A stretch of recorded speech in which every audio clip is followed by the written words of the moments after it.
Hey guys, welcome back to this video. In this video, we will talking about explain how Dynatrace monitors performance metrics. So without wasting a time, let's get started. Dynatrace monitor performance metrics by consistently collecting data from the system it's monitoring. This data is then proceed and analyzed to identify and potential performance issues. If any issues are found, Dynatrace will provide recommendation on how to fix them.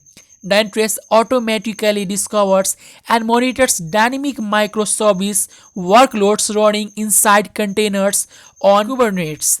With key performance metrics and key user actions, you can pick the ideal performance metric and expected performance goals that best fit each separate user actions.